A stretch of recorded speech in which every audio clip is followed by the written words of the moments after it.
Hello दोस्तों, चलिए CET exam की दूसरी पारी की आंसर की देख लेते हैं।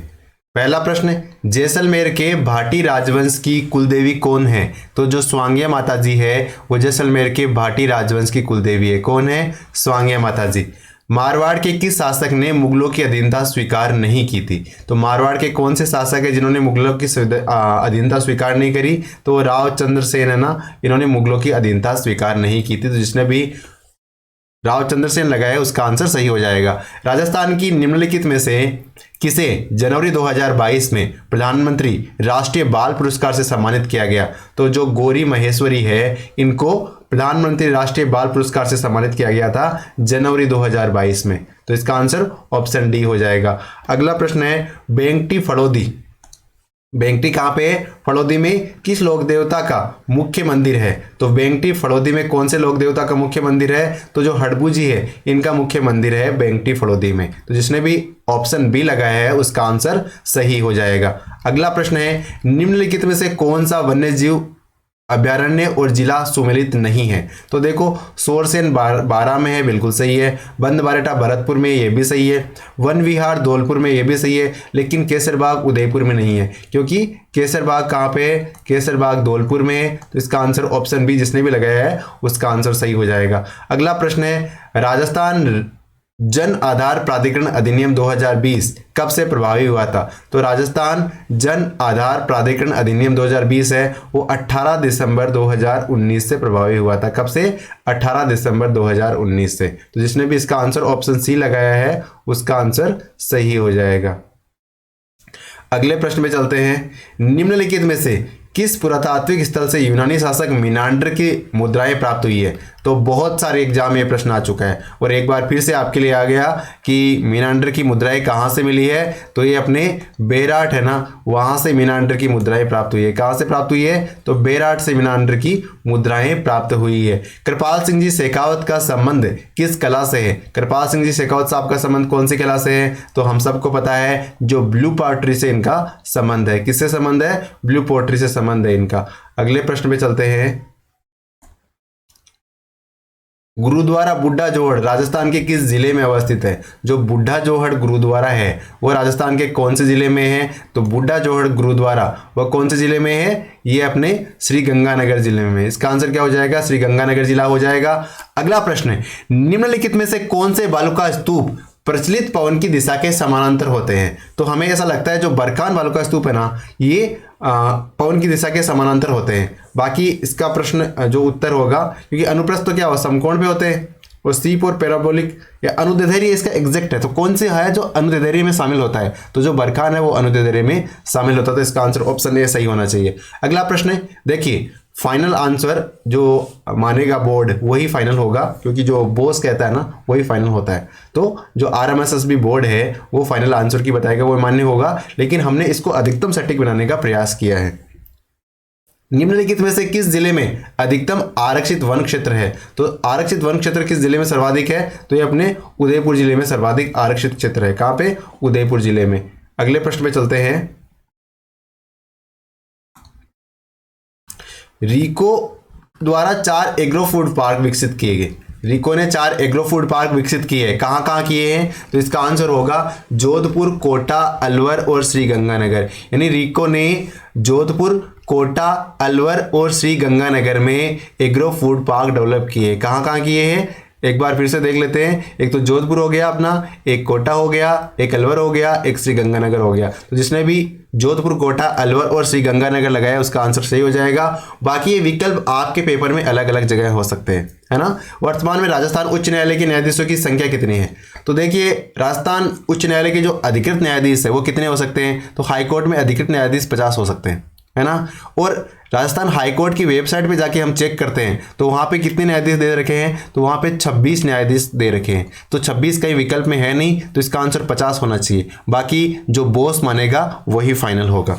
अगले प्रश्न में चलते हैं, निम्नलिखित में से कौन सा युग में सुमेलित नहीं है? तो कौन सा सुमेलित नहीं है? Zorawar Singh Bareilly jail, Vijay Singh Pathik Todgarh jail, Kesari Singh बरावट Hazaribagh jail या अजरुल्लाह सेठी बेलूर जेल। तो इसका आंसर होगा जो जोरावर सिंह है ना वो बरेली जेल से संबंधित नहीं है। तो ये आंसर हमारा सही हो जाएगा। बाकी ये संबंधित सही सुमेलित है, यानी ये नहीं है ये है सुमेलित है, ये सुमेलित है, ये सुमेलित है। तो इसका आंसर जिसने भी ए जोरावर सिंह बरेली लगाया है उसका आंसर सही हो जाएगा। अगले प्रश्न पे चलते हैं।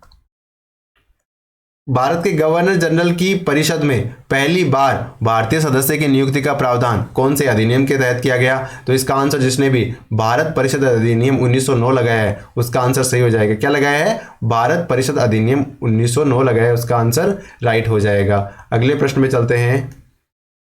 राष्ट्रीय आय लेखा का वर्तमान आधार वर्ष क्या है? राष्ट्रीय आय लेखा का आधार वर्ष क्या कर दिया गया है? तो देखिए हमें पता है 2011-12 है, लेकिन कब से परिवर्तित करके ये किया गया? तो इसका आंसर होगा 2004-5 से परिवर्तित करके। कब से? 2004-5 से परिवर्तित करके इसको 2011-12 किया गया। तो जिसने भी बी आंसर लगाया 2004-5 से 11-12 उसका आंसर राइट हो जाएगा। कौन सा आंसर राइट होगा? 4-5 से 11-12, ठीक है, जिसने भी बी लगाया है। अगला प्रश्न है, गेहूं और दलहन पर राष्ट्रीय खाद्य सुरक्षा मिशन यानी नेशनल फूड सिक्योरिटी मिशन में राजस्थान में कौन से वर्ष में प्रारंभ किया गया? तो ये 2007-8 में प्रारंभ किया गया था। कौन से वर्ष में? 2007-8 में से प्रारंभ किया गया था। तो जिसने भी इसका आंसर 2007-8 लगाया है उसका आंसर सही हो जाएगा। अगले प्रश्न पे चलते हैं। सीताराम लालच जी का संबंध किससे है? तो उन्होंने राजस्थानी शब्दकोश लिखा है, हम सबको पता है। तो सीताराम जी लालच साहब है, इनका संबंध किससे है? तो इन्होंने राजस्थानी शब्दकोश लिखा है, तो इनका संबंध राजस्थानी शब्दकोश से है। अगला प्रश्न है, निम्नलिखित में से किसके प्रयासों से एज ऑफ कंसेंट बिल पारित हुआ था? तो एज ऑफ कंसेंट बिल को प्रभाव में लाने में योगदान किसका था? तो BM मालाबारी साहब है, इनका योगदान सर्वाधिक था। बाद में जो हरविलास शारदा साहब है, इन्होंने भी जो एज है शादी की उम्र है उसको बढ़ाने में योगदान दिया था, लेकिन 1851 वाला जो अधिनियम है ना, ये पास कराने में ये BM मालाबारी साहब का योगदान प्रमुख रूप से था। तो इसका आंसर जिसने भी बी लगाया BM मालाबारी साहब उसका आंसर सही हो जाएगा। बाकी इस जो हमारे पेपर है इसके आंसर की अपने टेलीग्राम चैनल है मुलान स्कूल LRE। क्या है? मुलान स्कूल LRE, वहां पे इसकी PDF आपको प्रोवाइड हो जाएगी। और बाकी आपको किसी को मिलाने में समस्या है तो आप अपना पेपर भी भेज सकते हैं और हम उस तरीके से पेपर बना के आपको उसके आंसर की भी प्रोवाइड करवा देंगे। सबको नहीं करवा पाएंगे लेकिन 1-2 आंसर की प्रोवाइड करवा सकते हैं। बूंदी रियासत के अंतिम आधिकारिक शासक कौन थे?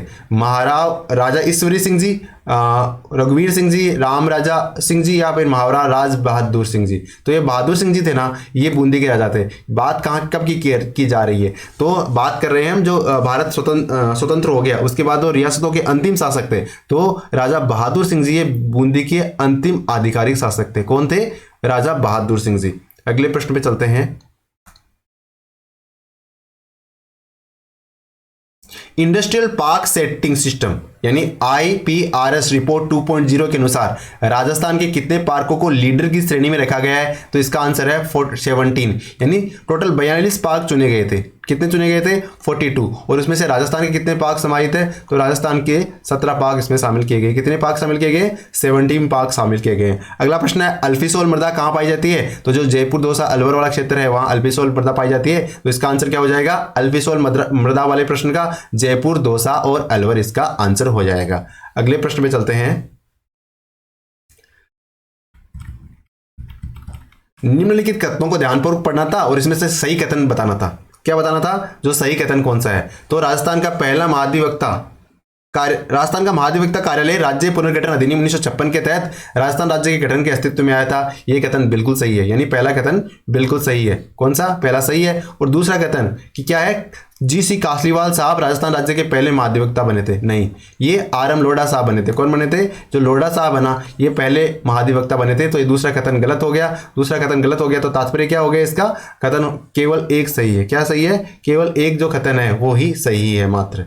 ठीक है, अगला प्रश्न चलते हैं। निम्नलिखित में से कौन सा सुमेलित नहीं है? तो ये कह रहा है कि मैंगो सावर्स है वो तमिलनाडु में बहती है, मतलब बरसती है। बारदोली छिड़ा केरल में, तो ये गलत है क्योंकि बारदोली छिड़ा का संबंध कहाँ से? केरल से है। तो हमें सुमेलित नहीं है ये बताना था। तो इसका आंसर क्या होगा? जो बारदोली छिड़ा है ये असम से संबंधित है। तो इसका आंसर ऑप्शन बी हो जाएगा। जिसने भी इस प्रश्न का उत्तर ऑप्शन बी लगाया उसका आंसर सही हो जाएगा। अगला प्रश्न है, राजस्थान की निम्नलिखित पर्वत चोटियों की ऊंचाई के अनुसार अवरोही क्रम में व्यवस्थित करना था, यानी सबसे ऊंची सबसे पहले, उसके बाद उससे छोटी, इस प्रकार छोटी की तरफ जाना था हमें। तो इसका आंसर होगा ऑप्शन सी, यानी जरगा, उसके नीचे रघुनाथगढ़, रघुनाथगढ़ के बाद में सज्जनगढ़ और उसके बाद लीलागढ़, यानी जरगा, रघुनाथगढ़, सज्जनगढ़ और लीलागढ़ जिसने भी लगाया है ऑप्शन सी वो उसका आंसर सही हो जाएगा। अगला प्रश्न है, ब्रिटिश भारत की राजधानी को कलकत्ता से दिल्ली स्थानांतरित किए जाने के समय भारत का वायसराय कौन था? यानी कलकत्ता से दिल्ली ट्रांसफर की गई राजधानी 1911 में घोषणा की गई, 1912 में ट्रांसफर की गई, उस समय भारत के वायसराय कौन थे? तो जो लॉर्ड हार्डिंग है ना, हॉर्डिंग, क्योंकि इस पे बम भी फेंका था ना,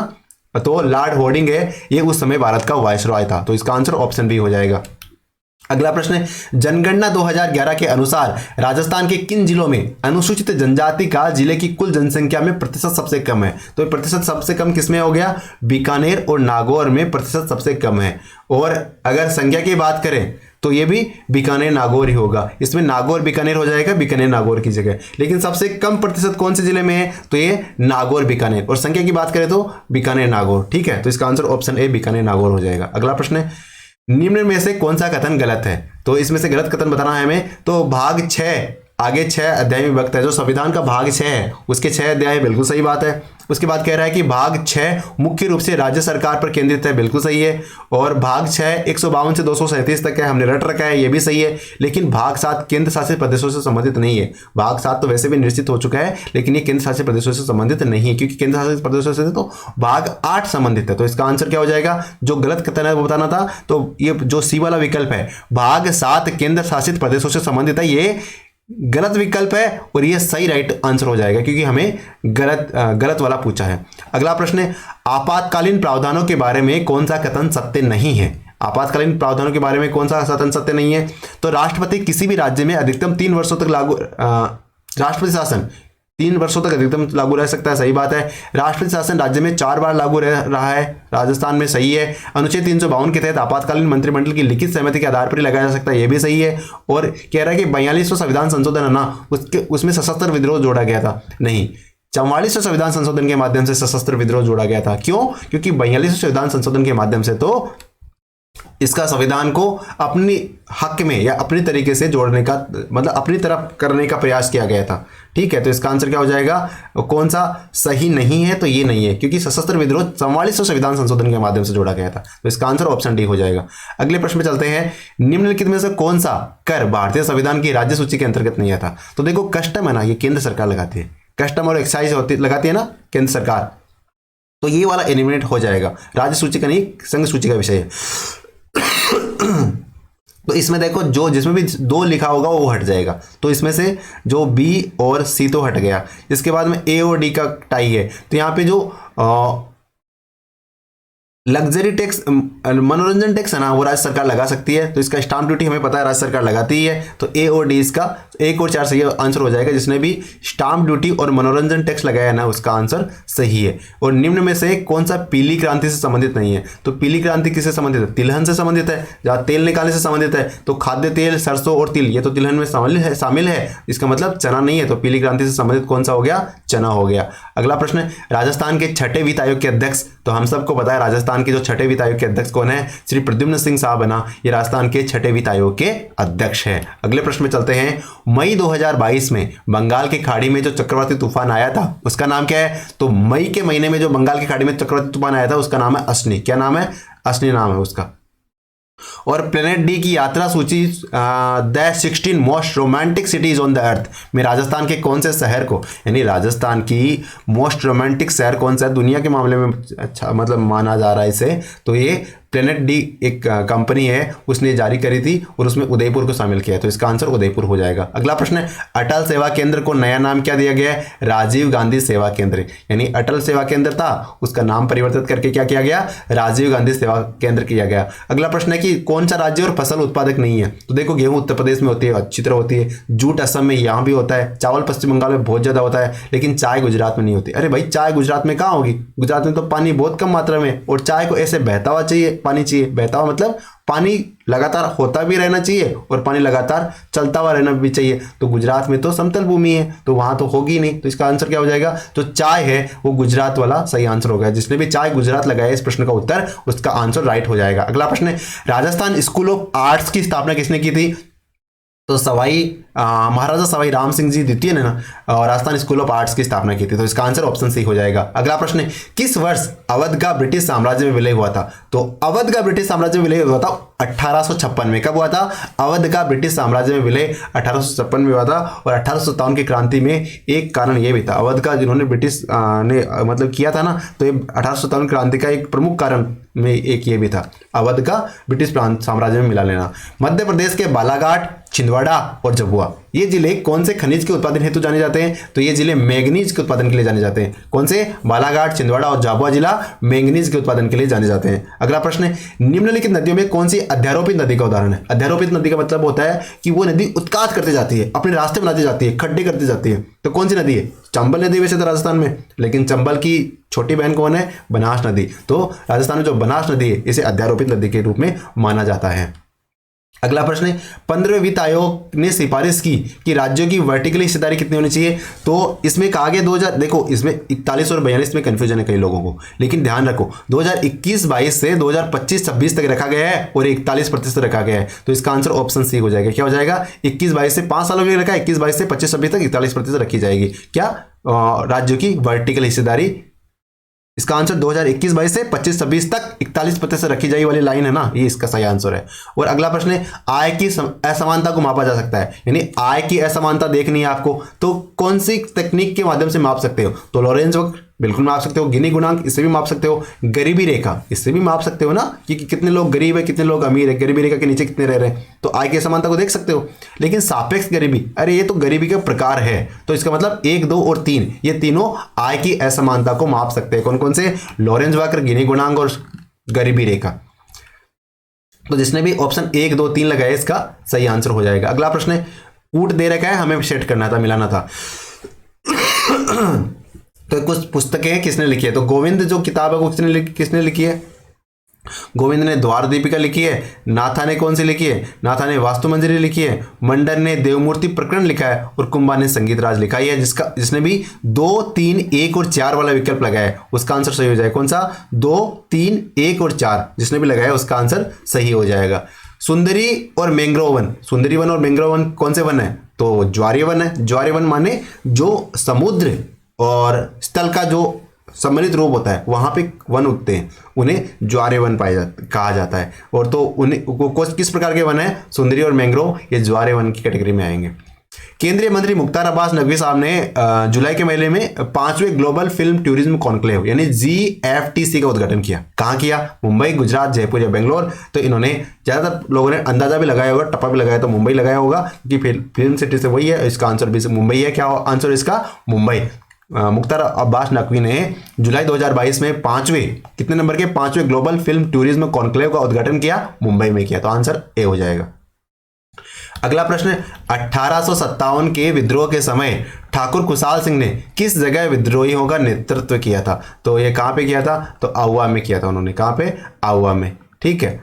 और 2022-23 में कौन से देश को संयुक्त राष्ट्र सुरक्षा परिषद यानी यूनाइटेड नेशन सिक्योरिटी काउंसिल में अस्थायी सदस्य के रूप में निर्वाचित किया गया है? तो इसमें क्या कह रहा है? कौन से साल के लिए कह रहा है? 2022-23 की बात कर रहा है। और 2022-23 में कौन सा देश है जो निर्वाचित किया गया है? हटाया गया है ना, नहीं कह रहा है। तो देखो 31 दिसंबर 2022 से लेके 31 दिसंबर 2023 और 31 दिसंबर 2024 तक के लिए जो यूनाइटेड नेशन सिक्योरिटी काउंसिल के जो नए सदस्य हैं उसमें 5 सदस्य आए हैं। कौन कौन से हैं? एक तो है इक्वाडोर। कौन सा है? इक्वाडोर। ठीक है, देख लेते हैं कौन कौन से है। तो एक तो है इक्वाडोर और दूसरा कौन सा है? दूसरा है जापान। जापान के बाद में तीसरा कौन सा है? माल्टा। चौथा कौन सा है? माल्टा के बाद मोजाम्बिक। और 5वां कौन सा है? स्विट्जरलैंड। ये 5 देश नए बने हैं। और गए कौन कौन से हैं? तो एक तो इंडिया, एक आयरलैंड, एक केन्या, एक मैक्सिको, एक नॉर्वे। ये 5 देश गए हैं। तो इनमें देखो कोई सा भी नया देश नहीं है। इथोपिया, पाकिस्तान, भारत, गेबोन, ये कोई सा भी इसमें शामिल नहीं है नए देशों में। तो इसका मतलब इनमें से तो 5 देश में तो कोई सा है नहीं, मतलब नया किसी को निर्वाचित किया नहीं गया है। हाँ, हो सकता है जो बाकी के 5 रह गए ना वो उसमें जरूर हो सकते हैं। तो इस प्रकार या तो इसका आंसर इनमें से कोई नहीं होगा या तो ये डिलीट होगा, है ना। या फिर जो ये माना जाएगा कि नया निर्वाचित नहीं हुआ, पुराने वाला ही है और वो इस समय मतलब कार्य कर रहा है। क्योंकि हमें पता है सिक्योरिटी का अस्थायी सदस्य कितने हैं, 10 सदस्य है अस्थायी सदस्य, इसमें 5 हर साल रिटायर होते हैं। तो इस बार भारत तो रिटायर हो गया, तो भारत तो होने का सवाल ही नहीं है। 2023 के मामले में तो भारत नहीं होगा ना। अगले प्रश्न में चलते हैं। जमनालाल बजाज ने स्थापना की थी, तो जयपुर प्रजामंडल की जमनालाल बजाज ने स्थापना की थी। किसकी? जयपुर प्रजामंडल की जमनालाल बजाज साहब ने स्थापना करी थी। अगले प्रश्न में चलते हैं। कवि और चित्रकार नागरीदास के रूप में कौन प्रसिद्ध थे? तो नागरीदास के रूप में कौन किसको जाना जाता है? तो राजा सांवत सिंह है, उनको नागरीदास के रूप में भी जाना जाता है। वो ये चित्रकार भी थे, कवि भी थे। और कोयला क्षेत्र के पास स्थित लौह इस्पात केंद्र कौन सा है? यानी कौन सा लौह इस्पात केंद्र जो कोयला क्षेत्र के पास में है? तो बोकारो है ना, ये कोयला क्षेत्र के पास में। जिसने भी बोकारो आंसर लगाया उसका आंसर सही हो जाएगा। और कौन सा सुमेलित नहीं है? तो कुंवर सेन से संबंधित जिले गंगानगर बीकानेर है, बिल्कुल सही है। जयनारायण निवास जैसलमेर जोधपुर सही है। डॉक्टर करणी सिंह बीकानेर जोधपुर सही है। लेकिन कुंभाराम आर्य से जैसलमेर बाड़मेर नहीं है, इससे चूरू झुंझुनू हनुमानगढ़ वाले जिले संबंधित है। तो इसका आंसर ऑप्शन बी कुंभाराम आर्य है ना, ये इसका आंसर हो जाएगा। अगला प्रश्न है। लोक कथा देवनारायण जी की फड़ के गायन में कौन सा वाद्य यंत्र प्रयोग में लाया जाता है? तो जंतर बजाते हैं। क्या बजाते हैं? जंतर बजाया जाता है। और राजस्थान की जनसंख्या की दशकीय वृद्धि कितनी रही थी? तो जो राजस्थान की जनसंख्या की जो दशकीय वृद्धि थी 2011 की जनगणना के अनुसार वो 21.31% थी। क्या हम शॉर्ट में 21.3 याद रखते हैं, लेकिन ये ओवरऑल 21.31% है। कितनी है जनसंख्या वृद्धि दर? दशकीय जनसंख्या वृद्धि दर राजस्थान की 21.31%। अगला प्रश्न है। जयदयाल सोनी और चेतराम जी का संबंध कौन सी कला से है? तो ये तुर्रा कलंगी ख्याल से संबंधित है। कौन से? जयदयाल सोनी और चेतराम जी। अगला प्रश्न है। कौन सा युद्ध वर्ष सुमेलित नहीं है? तो हरमाड़ा का युद्ध 1557 में हुआ, सही है। खानवा का 1527 में हुआ, सही है। खातोली का 1517 में हुआ, सही है। लेकिन गुरी सुमेल का युद्ध है ना, वो 1544 में हुआ था, ना कि 1562 में। तो ये असुमेलित है। तो हमें यही पूछा था कौन सा सुमेलित नहीं है, तो इसका आंसर क्या हो जाएगा? सामेल का युद्ध जिसने भी लगाया है उसका आंसर सही हो जाएगा। हरदेव जोशी पत्रकारिता और जनसंचार विश्वविद्यालय कहाँ पे बनाया गया है? तो जयपुर में बनाया गया है। 2019 में इसकी स्थापना हुई थी। अगला प्रश्न। निम्नलिखित में से कौन सा जिला राजस्थान का अधिकतम फेल्सपार उत्पादक जिला है? तो जो अजमेर का मकरेड़ा क्षेत्र है वो 90% फेल्सपार का उत्पादन करता है। तो इसका आंसर क्या हो जाएगा? ऑप्शन डी, यानी फेल्सपार वाले प्रश्न में अजमेर आंसर है। राजस्थान के सकल मूल्यवर्धन के आधार 2011-12 की कीमतों पर 2021-22 में जो अग्रिम अनुमान है उसमें कृषि का क्षेत्र कितना है? तो एग्रीकल्चर का क्षेत्र कितना है? ये है 28.85%। कितना है एग्रीकल्चर का? 28.85% है एग्रीकल्चर का योगदान। तो जिसने भी जीडीपी वाले प्रश्न में 28.85 लगाया, यानी कृषि के वृद्धि कृषि का योगदान कितना बताया जीडीपी में? तो 28.85 लगाया, उसका आंसर सही हो जाएगा। अगला प्रश्न है। भारत में कृषि आयकर लगाने वाला पहला राज्य कौन सा है? देखिए, भारत में कृषि से जो आय होती है ना, उस पर कोई टैक्स नहीं लगता है ना। चाहे आप कितना भी कमा लो, चाहे आप करोड़ रुपए भी कमा रहे हो ना, तो उस पर किसी प्रकार का आयकर नहीं लगता है। लेकिन कुछ फसलें ऐसी भी होती है जो आयकर की श्रेणी में आती है। जैसे मान लीजिए चाय हो गया या रबड़ हो गया, तो उसमें जैसे मान लो 100 रुपये का रबड़ बेचा, तो उसमें से ये मानते हैं कि 60 रुपये या 65 रुपये इतना परसेंट तो एग्रीकल्चर इनकम मानते हैं, और बाकी जो बच गई वो क्या मानते हैं? वो मतलब कॉमर्शियल, मतलब उस तरीके से उसकी इनकम उस पर टैक्स लगता है ना। लेकिन बिहार पहला राज्य था जिसने एग्रीकल्चर पर टैक्स लगाया था। पहला राज्य बिहार था जिसने एग्रीकल्चर पर टैक्स लगाया था।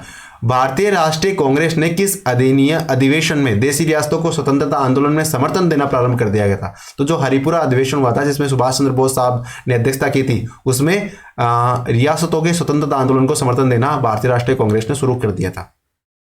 बिलों द्वारा लड़की के विवाह के समय घर की दीवार पर बनाए जाने वाले लोक देवी के चित्र को क्या कहते हैं? तो जो विवाह के अवसर पर बिलों द्वारा जो चित्र बनाए जाते हैं उन्हें क्या कहते हैं? उन्हें बराड़ी कहते हैं। क्या कहते हैं? वो देवी को बराड़ी कहा जाता है। तो इसका आंसर जिसने भी ए लगाया उसका सही हो जाएगा। धूमिल तेंदुआ राष्ट्रीय उद्यान किस राज्य में है? तो धूमिल तेंदुआ राष्ट्रीय उद्यान कहाँ पे है? ये है त्रिपुरा में। कहाँ पे है? त्रिपुरा में। जिसने भी त्रिपुरा लगाया उसका आंसर सही है। मेवात क्षेत्र में अलवर में जन्म लेने वाले प्रसिद्ध संत कौन थे? तो हम सबको पता है जो लालदास जी है वो मेवात क्षेत्र में अलवर में जन्म लेने वाले प्रसिद्ध संत थे। तो जिसने भी लालदास जी लगाया उसका आंसर सही हो जाएगा। अगला प्रश्न है, हमें एक मिलान करना था। Rajasthan state chemicals work Didwana में है, हाईटेक ग्लास फैक्ट्री धौलपुर में है, मेवाड़ शुगर मिल भोपाल सागर में है, और जेके सीमेंट कहाँ पे, निम्बाड़ा चित्तौड़ में है। तो इसका आंसर जिसने भी एक के साथ एक, बी के साथ दो, सी के साथ तीन और डी के साथ चार लगाया है उसका सही हो जाएगा। यानी 1 2 3 4 के साथ 1 2 3 4 कनेक्ट करने थे तो राइट आंसर हो जाता हमारा। 11वीं पंचवर्षीय योजना की मूल अवधारणा, तो 11वीं पंचवर्षीय योजना की मूल अवधारणा क्या है, तेज और अधिक समावेशी विकास। तो ऑप्शन सी जिसने लगाया उसका आंसर सही है। अगला प्रश्न है, कौन सी सिंचाई परियोजना सुमेलित नहीं है, तो पांचना करौली में सही है, गुडा बूंदी में सही है, ओराई चित्तौड़ में सही है, लेकिन मानसी वाकल डूंगरपुर में नहीं, ये उदयपुर में। जिसने भी मानसी वाकल उदयपुर डूंगरपुर वाला लगाया है उसका आंसर सही हो जाएगा क्योंकि ये सुमेलित नहीं है।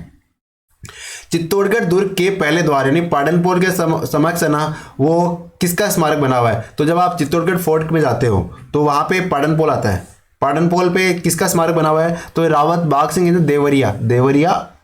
अभी वर्तमान में, पहले उसको देवरिया कहते थे, वर्तमान में उस एरिया को प्रतापगढ़ कहते हैं। क्या कहते हैं, अभी प्रतापगढ़ जिला है ना, उस एरिया के ठाकुर थे कौन, रावत बाग सिंह जी, और इन्होंने बहादुर शाह के खिलाफ शानदार लड़ाई लड़ी थी। तो चित्तौड़गढ़ में जो पाटनपोल वाला दरवाजा है, चित्तौड़गढ़ में कई सारे दरवाजे बने हैं, भैरूपोल, पाटनपोल, रामपोल, लक्ष्मणपोल है ना, तो आप पाटनपोल के पास जाओगे तो देखोगे कौन सा स्मारक है, तो ये रावत बाग सिंह जी का स्मारक है। किसका स्मारक है, रावत बाग सिंह जी का। तो ऑप्शन डी इसका सही आंसर हो जाएगा। अगला प्रश्न है, राजस्थान उच्च न्यायालय के मुख्य न्यायाधीश बनने से पहले पंकज मित्तल साहब कहाँ के मुख्य न्यायाधीश थे, तो पंकज मित्तल साहब राजस्थान के उच्च न्यायालय के मुख्य न्यायाधीश है वर्तमान में, ठीक है। इससे पहले कहाँ के मुख्य न्यायाधीश थे, तो ये जम्मू कश्मीर उच्च न्यायालय के मुख्य न्यायाधीश थे। कहाँ के, जम्मू कश्मीर उच्च न्यायालय के मुख्य न्यायाधीश थे। अगला प्रश्न है, फुतुहात ए आलमगीरी के लेखक कौन है, तो हमने कल या परसों के पेपर में ही करवाया था ये प्रश्न है ना, ईश्वरदास जी नागर साहब है, ये फुतुहात ए आलमगीरी के लेखक है। कौन, ईश्वरदास जी नागर साहब। और इनमें से गलत युग्म आइडेंटिफाई करना है तो वहां के विधानसभा के सदस्यों को देखना है। तो देखो मणिपुर में 60 सदस्य सही है, मिजोरम में 40 है सही है, सिक्किम में 32 है सही है, लेकिन मेघालय में 50 नहीं है, मेघालय में भी 60 सदस्य हैं। इसका आंसर क्या हो जाएगा, क्योंकि गलत ढूंढना था तो मेघालय 50 इसका आंसर हो जाएगा। राजस्थान सरकार ने विधायक क्षेत्रीय विकास को 2021-22 के लिए विधायक निधि की बढ़ा के कितनी कर दी है, तो जो MLA लाड है ना, MLA लाड, उसमें कितना करोड़ कर दिया गया है, यानी एक विधायक 5 करोड़ रुपए खर्च कर सकता है अपने क्षेत्र में। तो इसका आंसर ऑप्शन बी हो जाएगा, 5 करोड़। अगला प्रश्न है, राजस्थान के बजट 2021-22 में इंदिरा गांधी शहरी क्रेडिट कार्ड योजना में कितनी राशि तक ब्याज मुक्त ऋण उपलब्ध करवाने की घोषणा की गई है, तो 50,000 रुपए तक की राशि ब्याज मुक्त उपलब्ध करवाने की घोषणा की गई है। तो इसका आंसर ऑप्शन सी हो जाएगा। अब देखिए, जो भी रीट की तैयारी कर रहे हैं उन विद्यार्थियों को बताना चाहूंगा कि हमने रीट मेंस के लिए 50 दिन में 50 टेस्ट कराने की एक सीरीज चला रखी है, और ये सीरीज वीडियो फॉर्मेट में है, हमारे यूट्यूब पे मिलेगी, आपको यूट्यूब चैनल पे मिलेगी, और वो भी पूरी तरह से निःशुल्क। तो देर किस बात की, चैनल को सब्सक्राइब कर लीजिए और लगातार जुड़े रहिए। और अगर आप तो सीईटी की तैयारी कर रहे हो, लेकिन आपका भाई दोस्त है ना, या कोई रिश्तेदार अगर रीट मेंस की तैयारी कर रहा है, तो एक बार उनसे बोलो कि हमारे चैनल को विजिट करें। हमारे चैनल का नाम है मुलान स्कूल, ठीक है। और 1 और 2 वीडियो देखोगे तो हमारे जो वीडियो की क्वालिटी है, हमारे पेपर की क्वालिटी है, वो आपको पता लग जाएगा। अगर क्वालिटी घटिया है तब तो आपको बिल्कुल नहीं आना है, क्योंकि आपका टाइम बहुत महत्वपूर्ण है। लेकिन आपको लगता है कि ये प्रयास अच्छा है और ये हमारी मदद कर सकता है, तो हमसे लगातार रीट मेंस के एग्जाम होने तक जुड़े रहें। अगले प्रश्न में चलते हैं, भारत में पहली बार संपत्ति कर कब पेश किया गया था, तो भारत में पहली बार जो संपत्ति कर है ना, संपत्ति कर को क्या कहते हैं, वेल्थ टैक्स। वेल्थ टैक्स सबसे पहले कब पेश किया गया था, 1957 में। देखिए वेल्थ टैक्स की हिस्ट्री भी बड़ी इंटरेस्टिंग है। इसको कभी इंट्रोड्यूस कर दिया जाता है, कभी इसको वापस हटा दिया जाता है, कभी वापस लगा दिया जाता है। वर्तमान में वेल्थ टैक्स को हटा दिया गया है। वेल्थ टैक्स क्योंकि इसमें कैलकुलेशन करना मुश्किल हो जाता है, ये कौन सी को तो कॉमर्शियल संपत्ति माने, कौन सी निजी संपत्ति माने, तो इसलिए इस पर जो जिस समय था उस समय इसमें 1% वेल्थ टैक्स लगता था, ठीक है। भारत में पहली बार संपत्ति कर 1957 में पेश किया गया। अगले प्रश्न में चलते हैं, हमें इनको सेट करना था। बादला कहाँ से संबंधित है, ये जोधपुर से है। नमदा कहाँ से है, नमदा टोंक से है। पाव रजाई कहाँ की प्रसिद्ध है, तो जयपुर की प्रसिद्ध है। और खेसला कहाँ का, लेठा गांव जालोर का प्रसिद्ध है। तो जिसने भी 1 के साथ 3, 2 के साथ 4, 3 के साथ 1 और 4 के साथ 2 लगाया है, उसका आंसर सही हो जाएगा 3 4 1 2, ठीक है। अगले प्रश्न में चलते हैं। अर्ली चौहान डायनेस्टी, इस किताब के लेखक कौन है? तो दशरथ शर्मा साहब है, वो अर्ली चौहान डायनेस्टी पुस्तक के लेखक है। कोपेन साहब के जलवायु वर्गीकरण के अनुसार जालोर, सीकर, नागौर और झुंझुनू किस जलवायु प्रदेश के में शामिल है? तो ये BSHW में शामिल है। किस में शामिल है? जालोर, सीकर, नागौर और झुंझुनू कोपेन साहब के अनुसार BSHW में शामिल है। जो कैलाश श्रृंखला है वो कौन से हिमालय में है? तो ये ट्रांस हिमालय में। कैलाश श्रृंखला कौन से हिमालय में है? ट्रांस हिमालय में है। खेड़ा किसान आंदोलन की नेताओं के नेतृत्व में हुआ था? तो गांधी जी और वल्लभ भाई पटेल साहब के नेतृत्व में खेड़ा किसान आंदोलन हुआ था। किसके नेतृत्व में हुआ था? गांधी जी और वल्लभ भाई पटेल के नेतृत्व में। तो जिसने भी गांधी जी और वल्लभ भाई पटेल लगाया है उसका आंसर सही हो जाएगा। अगला प्रश्न है, निम्नलिखित में से कौन एकीकृत भुगतान इंटरफेस को लागू करने में सबसे संभावित परिणाम है? अब यहां पे एक बात ध्यान रखनी है, एक तो संभावित परिणाम की तरफ ध्यान गौर करना है ना। तो इसमें एफडीआई में भारी प्रवाह की वृद्धि होगी। भाई एफडीआई कहां से बढ़ेगी? एफडीआई होता है फॉरेन डायरेक्ट इन्वेस्टमेंट, तो यूपीआई से एफडीआई का कोई कनेक्शन नहीं है, कोई लेना देना नहीं है। ठीक है, फिर अगला पॉइंट है, गरीबों को सब्सिडी का सीधा हस्तांतरण बहुत कारगर होगा। अरे गरीबों को हस्तांतरण, इससे यूपीआई से कोई मतलब नहीं है, वो डीबीटी से संबंधित है। किससे संबंधित है? डायरेक्ट बेनिफिट ट्रांसफर से। अगला कह रहा है कि ऑनलाइन भुगतान के लिए मोबाइल वॉलेट की जरूरत नहीं होगी, कि ऑनलाइन भुगतान करने के लिए मोबाइल वॉलेट की जरूरत नहीं होगी। तो मोबाइल वॉलेट तो जैसे मान लीजिए आपको यूपीआई का मोबाइल वॉलेट नहीं चाहिए, यूपीआई का ही नहीं चाहिए स्पेशली, आपके पास किसी का भी हो, भीम का हो, आपके पास में मान लो गूगल पे हो, फोन पे हो, किसी से भी आप यूपीआई कर सकते हो, है ना। लेकिन मोबाइल वॉलेट की तो जरूरत है ना। लेकिन अगला पॉइंट कह रहा है कि लगभग 2 दशकों में डिजिटल मुद्रा पूरी तरह से भौतिक मुद्रा की जगह ले लेगी। तो ये जरूर इसका प्रभाव हो सकता है। यह हमसे संभावित परिणाम पूछा है, क्योंकि आजकल हम क्या कर रहे हैं? यूपीआई का उपयोग कर रहे हैं। किसी को 2 रुपये भी ट्रांसफर देने हो, किसी को 2 रुपये चुकाने हो, मान लो टॉफी भी लेनी हो, तो हम क्या कर रहे हैं? उसको यूपीआई कर रहे हैं। मतलब फोन पे से आप पैसा ट्रांसफर करते हो, तो ये फोन पे कुछ नहीं कर रहा है, फोन पे तो एक वॉलेट है। बाकी जो ट्रांजेक्शन होता है वो जो national payment corporation of India NPCI का जो चलाया है यूपीआई जो टेक्नोलॉजी है उसके माध्यम से पैसा ट्रांसफर होता है। तो आने वाले 2 दशकों में ना डिजिटल मुद्रा पूरी तरह से भौतिक मुद्रा की जगह ले लेगी। बाद में हम 100 का नोट 200 का नोट लेके नहीं घूमेंगे, बाद में हमारे हाथ में सिर्फ मोबाइल होगा, उसके माध्यम से हम ट्रांजैक्शन करेंगे। यानी हम कह देंगे तुम्हारे पैसा तुम्हारे आ गया, तुम मान लो, तो वो मान लेगा पैसा आ गया। इस प्रकार मानने का कॉन्सेप्ट चल जाएगा। तो ये वाला संभावित परिणाम सबसे सही लग रहा है। बाकी तो जो बॉस कहेगा वही अंतिम होगा। सन 1907 में चूरू के स्वामी गोपाल दास ने किस सभा की स्थापना की थी? तो इसका आंसर है सर्वहितकारिणी सभा। किस सभा की? सर्वहितकारिणी सभा आंसर है इसका। ऑप्शन बी जिसने लगाया उसका आंसर सही हो जाएगा। काला गुमान और तीखी क्षेत्र कौन से धातु के उत्पादन के लिए संबंधित है? तो ये पन्ना के उत्पादन से संबंधित है। कौन सा? काला गुमान और तीखी क्षेत्र। काला गुमान कहां पड़ता है? राजसमंद में। राजस्थान का एकमात्र, कहां जा रहा है भाई?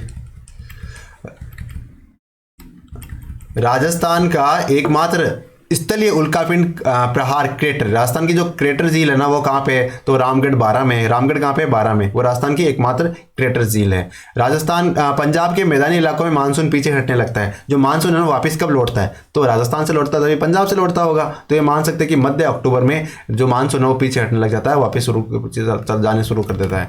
डीआरडीओ ने भारतीय नौसेना के सोनार प्रणाली के लिए परीक्षण मूल्यांकन सुविधा किस शहर में शुरू की है? तो डीआरडीओ वाले प्रश्न में जिसने भी कोच्चि लगाया है उसका आंसर सही हो जाएगा। इजलिस कास का गठन किसने किया था? तो महाराणा सज्जन सिंह साहब है ना, इन्होंने इजलिस कास का गठन किया था। अगला प्रश्न है, मानसून 2021 में निम्न में से किन जिलों में असामान्य यानी 60% से ज्यादा वर्षा हुई थी? यानी सामान्य वर्षा होती है उससे 60% ज्यादा वर्षा कहां पे हुई थी? तो ये अपने चूरू में हुई थी। कहां पे? चूरू में। और सामान्य से कम वर्षा कहां पे हुई थी? यानी सबसे कम वर्षा वाले जिले कौन से थे राजस्थान के? तो राजस्थान के 2 ही जिले ऐसे थे जहां पे कम वर्षा हुई थी सामान्य से। कौन कौन से थे वो? गंगानगर और सिरोही, है ना। तो जिनका भी कल पेपर है उनको ध्यान रखना, ये प्रश्न आ सकता है। आज सबसे ज्यादा वाला पूछ लिया, कल सबसे कम वाला पूछ सकते हैं। तो गंगानगर और सिरोही ऐसे जिले हैं जहां पे सामान्य से कम वर्षा हुई थी पिछले साल 2021 के मानसून में। अगला प्रश्न, निम्नलिखित में से कौन सा झील राज्य सुमेलित नहीं है? तो देखो जो पुलिकट झील है ना वो कर्नाटक में नहीं है। कहां पे है? तो आंध्र प्रदेश और तमिलनाडु में। यानी पुलिकट झील का जो हिस्सा है वो 97% हिस्सा तो आंध्र प्रदेश में, 3% हिस्सा तमिलनाडु में। कर्नाटक का पुलिकट से कोई लेना देना नहीं है। तो इसका आंसर ऑप्शन डी हो जाएगा। अगला प्रश्न है, गदर जनरल का पहला अंक कौन सी भाषा में प्रकाशित किया गया था? तो गदर जनरल है ना, इसका पहला अंक उर्दू में प्रकाशित किया गया था। किसमें, कौन सी भाषा में था? उर्दू। और आप सब क्या टिका के आए हो? पंजाबी। लेकिन पंजाबी नहीं है भाई, ये उर्दू है। क्या है? गदर जनरल का पहला अंक उर्दू में। एक दो प्रश्न गलत होने से कोई बड़ी बात नहीं है, आप क्वालिफाई कर गए हो मान लो मेन एग्जाम के लिए, कोई नहीं रोकने वाला आपको। राजस्थान महिला परिषद की स्थापना उदयपुर में 1947 में किसके द्वारा हुई थी? तो राजस्थान महिला परिषद की स्थापना उदयपुर में शांता त्रिवेदी मैडम के द्वारा की गई थी। कब की गई थी? 1947 में की गई थी। अगला प्रश्न, केंद्रीय परिवहन मंत्री नितिन गडकरी साहब ने राज्य में 2300 करोड़ रुपए की 119 किलोमीटर की 6 राष्ट्रीय राजमार्ग परियोजनाओं का उद्घाटन किया। और इन्होंने किस राज्य में किया था? तो ये मध्य प्रदेश में किया था। कहां पे किया था?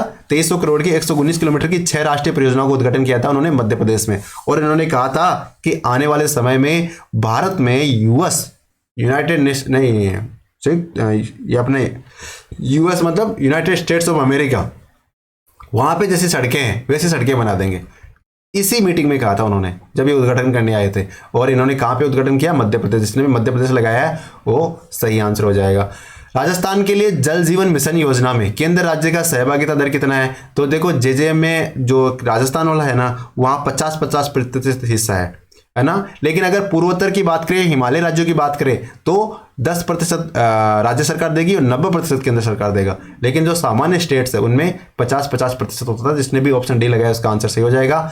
दोहद येल्लो कौन से फसल की उन्नत किस्म है? तो चने की है। दोहद येल्लो किस फसल की किस्म है? चने की किस्म है।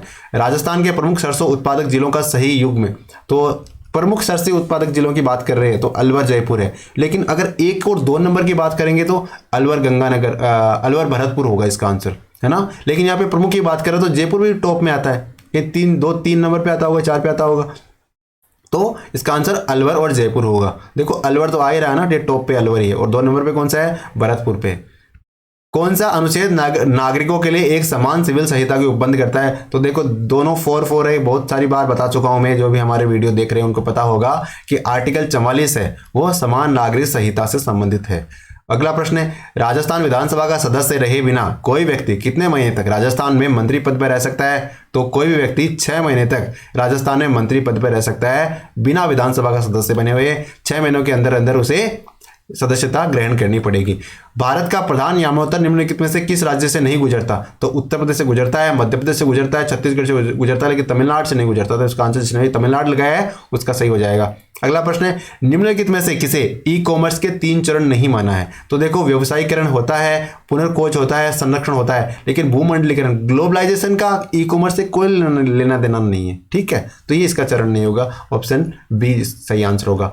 कैप्टिव एनिमल स्पॉन्सर स्कीम का उद्देश्य क्या है? तो कैप्टिव एनिमल स्पॉन्सर स्कीम में क्या होता है, जो बायोलॉजिकल पार्क है, जैविक उद्यान है, वहां पे जो आमजन है ना वो उसको गोद ले सकते हैं, पशु को गोद ले सकते हैं, है ना। तो इसका आंसर हो जाएगा आमजन संस्था आदि को गोद लेना। अगला प्रश्न है, किस वर्ष में राजस्थान की पहली हस्तशिल्प नीति घोषित की गई थी? तो 2022 में ही राजस्थान की पहली हस्तशिल्प नीति घोषित की गई थी। अगला प्रश्न है, राजस्थान की वह परंपरा जिसमें दूल्हे की बारात के घर से चले जाने के बाद घर की स्त्रियों द्वारा लोकनाट्य किया जाता है, तो उसे क्या कहते हैं? तो आप सबको पता है कि टूट्यो करे, कहाँ करे? टूट्यो करे। तो जिसने भी बी लगाया उसका आंसर सही हो जाएगा। एक कंप्यूटर स्प्रेडशीट में क्या सही है? यदि वर्तमान या सक्रिय सेल B4 है और आपने एंटर की दबाई है तो आप कहां पहुंच जाओगे? B5 पे पहुंच जाओगे, थोड़ा नीचे आ जाओगे। तो जिसने भी आप B5 में होंगे ये आंसर सही होगा। सूचना संचार में सभी पहलुओं को नियंत्रित करने के लिए नियमों का समूह क्या कहलाता है? तो क्या कहते हैं? इंफॉर्मेशन टेक्नोलॉजी में इसे प्रोटोकॉल कहते हैं। क्या कहते हैं? प्रोटोकॉल कहते हैं। जिसने भी प्रोटोकॉल लगाया उसका आंसर सही हो जाएगा। एक फाइल सिस्टम में वर्तमान निर्देशिका से पथ को परिभाषित करता है, कौन करता है? तो रिलेटिव पाथ नेम है, ये परिभाषित करता है। जिसने भी रिलेटिव पाथ नेम लगाया उसका आंसर सही हो जाएगा। MS वर्ड के साथ कार्य करते समय कौन सा विकल्प फाइल मेन्यू में उपलब्ध नहीं होता?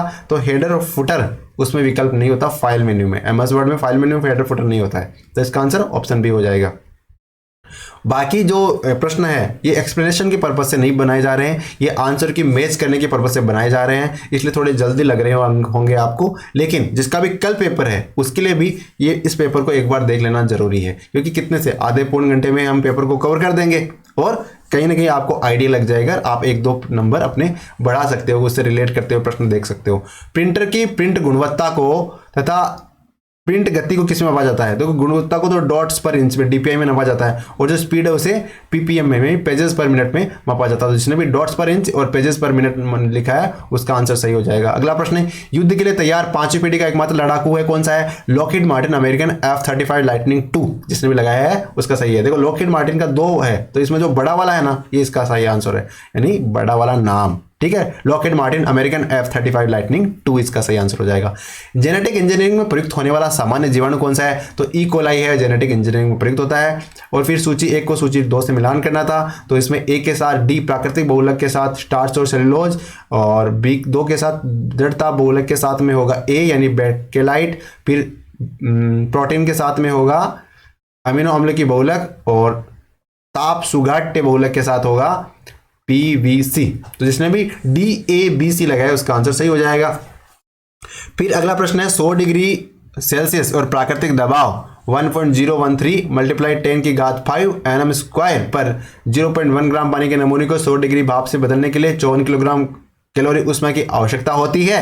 यदि उत्पादित भाप का आयतन 167.1 cc है तो नमूने की आंतरिक ऊर्जा में परिवर्तन है कितना होगा? 208.7 जूल होगा। जिसने भी 208.7 जूल लगाया है उसका आंसर सही हो जाएगा। यानी जिसमें ये 100 डिग्री वाले प्रश्न में 208.7 लगा के आया है ना उसका आंसर सही हो जाएगा, और ये उनका ही सही होगा जो साइंस बैकग्राउंड से है। बाकी जो आर्ट्स बैकग्राउंड से या कॉमर्स बैकग्राउंड से मुझे नहीं लगता उन्होंने ये सही किया ही होगा, टप्पे से सही हो गया वो अलग बात है। पानी की स्थायी कठोरता को दूर करने के लिए किस लवण का उपयोग किया जाता है? तो इसमें NaCO3 नाको3 और 10H2O जिसने लगाया उसका सही हो जाएगा, NaCO3 और 10H2O। और अगला प्रश्न है ओजोन के बारे में निम्नलिखित में से कौन सा कथन सत्य है? तो ओजोन के बारे में जो सत्य कथन है वो कौन सा है? ओजोन का निम्न स्तर मात्रा या सौमंडलीय ओजोन वायुमंडलीय प्रदूषक है, ये कहा गया है। ऑप्शन ए इसका सही आंसर हो जाएगा। अगला प्रश्न है इम्यूनोसप्रेसेंट स्पेस प्रतिरोपित अंगों को प्राप्तकर्ताओं में अस्वीकृत होने से रोकता है, तो इसका आंसर क्या होगा? 112 का आंसर होगा, एक सेकेंड,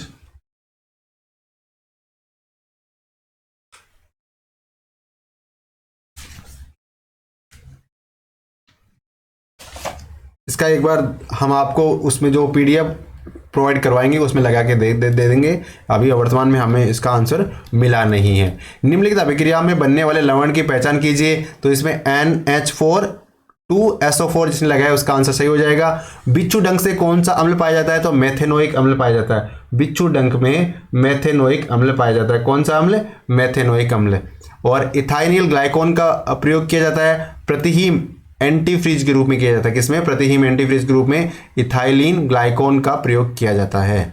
और अगला प्रश्न है, ये आकृति वाला देखना था, तो इसमें जो ये वाला पोर्शन बना हुआ है ये वाला आंसर सही है। जो भी आप अपने पेपर में मिलान कर लीजिए। नीचे की तरफ ये डार्क वाला है गोल वाला, और ऊपर की तरफ, और ये किस साइड में है, तो इस प्रकार इसे देख लीजिए, ये वाला उत्तर है इसका आंसर। अगला प्रश्न है, तो इसमें जो डी है ये वाला आंसर सही है। आप चित्र से मिलान कर लीजिए और अपने पेपर में लगा लीजिए। अगले प्रश्न में भी आपको समझ में आ रहा होगा कि क्रिकेट खिलाड़ियों और टेनिस प्रशंसकों और विद्यार्थियों के संबंधों को बताना था।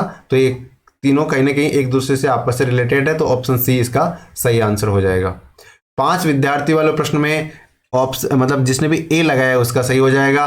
और 1, 4, 3, 8, 7, 12 वाले प्रश्न में जिसने भी 13 मार्क किया है, 13 मार्क किया उसका आंसर सही हो जाएगा। और अनिता भावेश जी की पत्नी वाले प्रश्न में जिसने भी ससुर मार्क किया है, नहीं एक सेकेंड, उसने साला मार्क किया उसका सही हो जाएगा।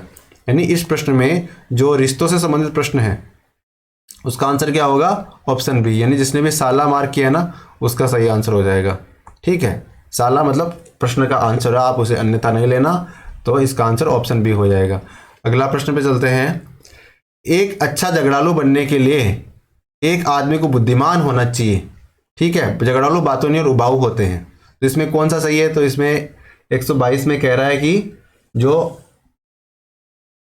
न तो एक न ही दो अनुसरण करता है। क्या कह रहा है? न तो एक ना ही दो अनुसरण करता है। जिसने भी सी लगाया उसका आंसर सही हो जाएगा। अगले प्रश्न में चलते हैं। 9 + 7 = 58 वाले में जिसने भी 31 मार्क किया है, क्या मार्क किया है? 31 जिसने लगाया है उसका सही हो जाएगा। फिर नहीं, जिसने 38 लगाया उसका सही होगा, सॉरी। 9 + 7 का 58, 3 + 11 का 124 और 13 + 5 का इक्वल क्या होगा, तो इसका आंसर होगा 38, यानी 38 सही आंसर होगा। बाकी मैथ्स वाले प्रश्न क्योंकि इसको एक्सप्लेन करने में थोड़ा टाइम लग जाएगा, इसलिए मैं आपको फटाफट आंसर बता रहा हूं। आप अपने पेपर में मार्क कर लीजिए। और एक राशि 3550 वाला प्रश्न है, ठीक है, XYZ, इसमें जिसने भी 1750 लगाया आंसर उसका सही हो जाएगा। क्या 1750। 4 संख्याएं दी गई है, पहली 3 संख्याओं का औसत 15 है और अंतिम 3 संख्याओं का औसत 16 है। यदि अंतिम संख्या 19 है तो प्रथम संख्या बराबर है, किसके बराबर होगी, तो इसमें आंसर होगा 16। किसके बराबर होगी, 16 के बराबर होगा। अगला प्रश्न, सरल ब्याज पर एक राशि 4 वर्षों में 1120 और 5 वर्षों में 1200 हो जाती है, तो मूलधन कितना है, मूलधन 800 रुपये होगा। क्योंकि एक साल में ब्याज कितना बन रहा है, 80 रुपये ब्याज बन रहा है एक साल में, तो 4 साल में कितना ब्याज बनेगा, 5 साल में कितना ब्याज बनेगा, 8 × 5 = 40, 400 रुपये बनेगा। तो 5 साल में टोटल राशि कितनी बन रही है, 1200, 400 रुपये ब्याज का, तो निकालेंगे तो कितने बच जाएंगे, 800 रुपये बच जाएंगे। तो 800 रुपये क्या हो जाएगा, मूलधन हो जाएगा। किसी कूट में जीओडी शब्द का 78 है, ग्रेड शब्द का कूट 255 है, तो GIFT का कूट उस शब्द में हो जाए, उस भाषा में होगा। तो इसका आंसर जिसने भी 194 मार्क किया है उसका आंसर सही हो जाएगा। इसमें विलुप्त बताना था 3C 2B 4A 27A question mark 64B 9C 4A 16B, तो जिसने भी 8C मार्क किया है उसका आंसर सही हो जाएगा। अगला प्रश्न, एक कस्बे की जनसंख्या 6000 है, यदि पुरुषों की संख्या 8% की वृद्धि होती है और महिलाओं की संख्या में 10% की वृद्धि होती है तो जनसंख्या 6500 हो जाएगी। तो कस्बे में महिलाओं की संख्या ज्ञात करनी थी, तो महिलाओं की संख्या कितनी होगी, 1000 इसका आंसर होगा। जिसने भी 1000 मार्क किया है उसका आंसर सही हो जाएगा। 2 समबाहु त्रिभुजों के क्षेत्रफल का अनुपात है वो 36-25 है, इनके परिमाप का अनुपात कितना होगा, तो जिसने भी 6:5 मार्क किया है, 6:5 उसका आंसर सही हो जाएगा। अब देखो हमारे सामने आ गई हिंदी, है ना, तो जिसका पालन दूसरे ने किया हो, उक्त वाक्यांश के लिए उचित शब्द चुनिए। तो परभृत क्या होगा, परभृत जिसने भी लगाया उसका आंसर सही होगा। किस विकल्प में निजवाचक सर्वनाम का प्रयोग नहीं हुआ है, निजवाचक सर्वनाम का प्रयोग किसमें नहीं हुआ है, तो आप कहेंगे तो ही बैठूंगा, इसमें निजवाचक सर्वनाम का प्रयोग नहीं हुआ ये कह रहा है। और मुझे ऐसा क्यों लगता है कि इसमें श्याम अपना खाना खुद बना लेता है, लेकिन इसका आंसर आप कहेंगे तो ही बैठूंगे ये मान के चलो आप। संधि विषयक संगत विकल्प का चयन करना था, तो मातृ और उपदेश, मातृ उपदेश बनता है, ये इसका सही आंसर है। अगला प्रश्न, शुद्ध शब्दों का युग्म कौन सा है, तो मिष्टान्न है, यानी 2 बार न, आधा न और पूरा न वाला, और मैथिली शरण गुप्त, मैथिली शरण है ना, ये वाला बी वाला उत्तर इसका सही हो जाएगा। असंगत युग्म का पता करना था, तो इसमें असंगत विकल्प को चयन करना था, तो इसमें वह आया और मैं गया, ये कारणार्थक क्रिया विशेषण है, ये गलत है, तो इसका आंसर ऑप्शन सी हो जाएगा, वह आया और मैं गया कारणार्थक क्रिया विशेषण, ये आंसर सही आंसर है इसका। किसी के कथन को उद्धत करते समय किस विराम चिन्ह का उपयोग किया जाता है, तो इसमें अवतरण चिन्ह का प्रयोग किया जाता है। किसका उपयोग किया जाता है, अवतरण चिन्ह, जिसने भी अवतरण चिन्ह मार्क किया उसका आंसर सही हो जाएगा। अशुद्ध वाक्य का चयन करना था, तो पुस्तक में चिन्ह लगा और नहीं होता, पुस्तक में चिन्ह होता है, यानी ची के बाद में है होता है, बाद में न होता है, ठीक है भी इसमें आता है। कौन सा शब्द कर्मधारय समास का उदाहरण नहीं है, तो जो इसमें से आत्ममग्न है ये कर्मधारय समास का उदाहरण नहीं है, ऑप्शन ए सही आंसर हो जाएगा। असंगत विकल्प को चुनना था, तो जो षटकोण वाला होता है और उसके अल्पप्राण मूर्धन्य और अघोष, ये वाला जिसने भी लगाया उसका आंसर सही हो जाएगा। गूलर का फूल होना मुहावरे का अर्थ होता है कि दिखाई नहीं पड़ना, कई दिनों से दिखाई नहीं पड़ना है, गूलर का फूल होना होता है, क्योंकि गूलर का फूल बड़ी मुश्किल से दिखाई देता है। अब हमारे सामने आ गए इंग्लिश, तो इसके प्रश्नों के उत्तर देखेंगे। Choose the word which is most nearly the same in meaning to the word connects used in the passage, तो इसका आंसर होगा इम्प्लाइज, क्या होगा, इम्प्लाइज। फिर अगला प्रश्न, choose the word which is the most opposite in the meaning of the word concord as used in the passage, तो ये इनडिफरेंट होगा, कॉन्कर्ड का ऑपोजिट क्या होगा, इनडिफरेंट। अगला प्रश्न है, in India traditionally the doctors were being guided mainly by which of the following, तो ये प्रोफेशनल एथिक्स है ना, डॉक्टर किससे गाइडेड होते हैं, तो ये तो हम अपने जो नैतिक ज्ञान है, जो अपना ज्ञान है उसके आधार पर बता सकते थे, पैसेज पढ़ने की जरूरत नहीं कि प्रोफेशनल एथिक्स से वो गाइडेड होते हैं, यानी वो कार्य करते हैं, वो प्रोफेशनल एथिक्स को ध्यान में रखते हुए कार्य करते हैं डॉक्टर साहब। Choose the one which is best express the meaning of the given word effuse, effuse का मतलब क्या होता है, इमानेट, क्या होगा, इमानेट, जिसने लगाया उसका आंसर सही हो जाएगा। और अगला प्रश्न, correct answer from the given options, तो why did they pull down the building, इसको वॉइस चेंज करनी थी, तो हम क्या कहेंगे, why did the building been pulled down, क्या होगा, why did the building been pulled down, जिसने भी लगाया उसका आंसर सही हो जाएगा। फिर choose the alternative which best express the meaning of the item phrase steal someone's thunder, यानी किसी का थंडर को स्टील यानी चोरी कर लेना, तो इसका आंसर होगा to take credit for something which someone else did, यानी कार्य किसी और ने किया और उसका क्रेडिट खुद लेना, ये होता है स्टील समवंस थंडर।